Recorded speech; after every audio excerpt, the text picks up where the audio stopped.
sommaire de cette édition, en Côte d'Ivoire, précisément à Abidjan, la presse ivoirienne et étrangère a été instruite sur le CDD. Et puis en Angola, le français Accor Hotel s'allie à Croisière Activos pour ouvrir 50 hôtels. Voici pour le sommaire. Bonsoir à tous et merci de vous informer sur Business 24 Africa. Ouvrons ce journal par cette information. En 2009, la Côte d'Ivoire a atteint le point d'achèvement de l'initiative en faveur des pays pauvres très endettés, PPTE. Le 24 juillet 2012, à Paris, la France et la Côte d'Ivoire ont signé un accord bilatéral d'annulation de la dette ivoirienne auprès du Club de Paris. Sur les 2500 milliards de francs CFA de dette, 600 milliards ont été effectivement annulés.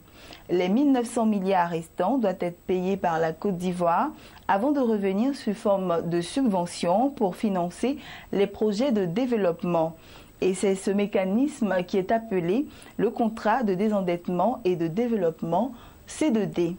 À Abidjan, les journalistes de la presse locale et internationale ont été invités par le secrétariat technique du contrat de désendettement et de développement et l'Agence française de développement, AFD, pour être instruits sur le dit contrat. Un reportage de Lawani Babatunde. À l'invitation du secrétariat technique du contrat de désendettement et de développement et de l'Agence française de développement, AFD, les journalistes d'ici et d'ailleurs sont venus s'informer avant de relayer à leur tour l'information à la masse à travers les différents médias. Les échanges ont principalement porté sur le premier C2D de 413 milliards de francs CFA signé à Abidjan en décembre 2012. Il couvre la période 2012-2015. 100 milliards de francs CFA ont servi à la construction du pont de Béoumi, à la réhabilitation de plusieurs centaines de kilomètres de routes sur l'ensemble du territoire. En plus des infrastructures, l'éducation, la formation, l'emploi, le développement urbain, l'eau, l'agriculture, la santé et la justice ont aussi bénéficié du premier contrat de désendettement et de développement pour le financement de plusieurs projets. Des secteurs choisis en commun accord entre les deux parties, conformément au Plan national de développement PND établi par les autorités ivoiriennes et les objectifs du millénaire mondial OMD. 116 écoles primaires et 40 collèges de proximité vont être réalisés pour un montant de 13 milliards de francs CFA et une aide à l'auto-emploi de 4 milliards a été octroyée pour l'insertion professionnelle de plus de 5 000 jeunes Ivoiriens. Un pavillon de services de santé de la mère et de l'enfant a été construit pour 896 millions de francs CFA. Un appui de 8 milliards a été octroyé pour relancer la filière coton et acquérir des équipements et la structuration de la filière. Les travaux de réduction du déficit d'eau potable dans les districts d'Abidjan et des montagnes ont coûté plus de 27 milliards de francs CFA. Il était opportun aujourd'hui que à la fois le secrétariat technique du C2D, avec à sa tête Madame Léa Djati, qui met en œuvre le C2D du côté ivoirien, l'Agence française de développement en Côte d'Ivoire avec monsieur Bruno Leclerc et que monsieur le directeur de cabinet de monsieur le Premier ministre qui lui préside le comité technique du C2D et moi-même nous faisions un petit tour d'horizon, d'ailleurs qu'il n'a pas été si petit que cela finalement, avec la presse ivoirienne pour pouvoir répondre, presse ivoirienne et internationale, pour pouvoir répondre à vos légitimes questions sur qu'est-ce que c'est que finalement cet animal un peu bizarre dont on parle souvent, mais dont on voudrait maintenant avoir des explications sur les résultats qu'il produit. Quel est également le caractère de l'aide qui est allouée à travers le C2D? Eh bien tout simplement elle est déliée, complètement déliée.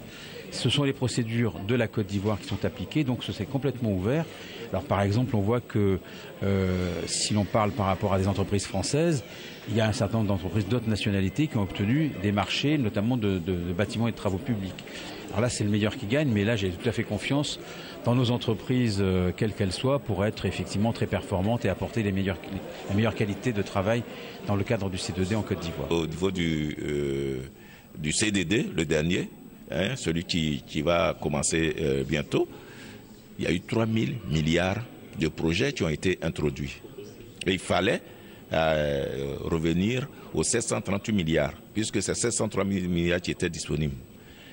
Des propositions ont été faites et le gouvernement a choisi. C'est même passé en Conseil des ministres. Et le Conseil des ministres a choisi les projets qui doivent être financés sur la base des 738 milliards. Et c'est ce qui a été fait. La quasi-totalité des projets est lancée et la majorité des marchés a déjà été signée. Si de nombreuses réalisations ont été livrées, plusieurs autres sont toujours en cours. En somme, sur les 413 milliards de dettes, 340 milliards ont déjà été remboursés par la Côte d'Ivoire et vont ensuite être reversés sur les comptes C2D à la Banque centrale. De ce montant, 253 milliards ont été décaissés et injectés dans l'économie ivoirienne. Le deuxième C2D, qui porte sur la période 2014-2020, signé à Paris en décembre 2014, s'élève à 738 milliards de francs CFA et va servir au financement des mêmes projets que le premier C2D.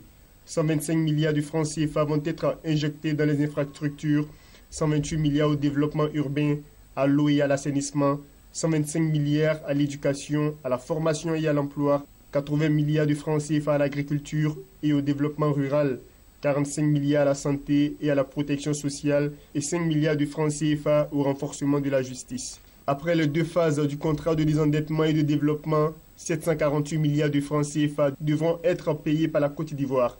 À la question de savoir si ce remboursement va lui aussi faire l'objet d'un troisième C2D, les deux parties ont signifié qu'au moment opportun, les discussions vont être menées entre la Côte d'Ivoire et la France et un accord va être trouvé, ont-ils rassuré. Et je vous propose ces informations en images. Rendons-nous en Angola, où le groupe français Accor Hôtel a annoncé dans un communiqué la signature d'un partenariat exclusif avec le groupe angolais 3A Activos pour la gestion de 50 hôtels en Angola d'ici à 2017, soit plus de 6200 chambres allant du segment économique à celui de luxe. Ce contrat a été signé en marge de la visite du président français en Angola. Au cours des 2 prochaines années, les 50 hôtels verront le jour dans les villes stratégiques en Angola, telles que Luanda, la capitale, et les 17 capitales régionales. 6 établissements en 2015, 22 en 2016 et 22 en 2017. L'offre hôtelière englobera tous les segments du marché, du luxe à l'économique en passant par le milieu de gamme. 27 hôtels seront regroupés sous la bannière de la marque économique Ibis-Style, 22 sous celle de l'enseigne moyenne de gamme Mercure et un hôtel affichera la marque de luxe Sofitel. Poursuivons toujours en images.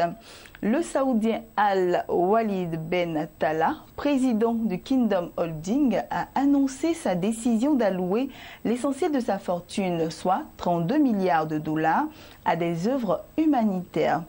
Les femmes, les jeunes, l'interculturalité et les secours d'urgence sont les thèmes que le prince saoudien veut promouvoir. Il a par ailleurs annoncé que sa fondation travaillera en étroite collaboration avec celle de Bill Gates. Voilà, c'est ici que nous refermons ce journal. Merci de nous avoir suivis et très bonne suite de programmes sur Business 24 Africa.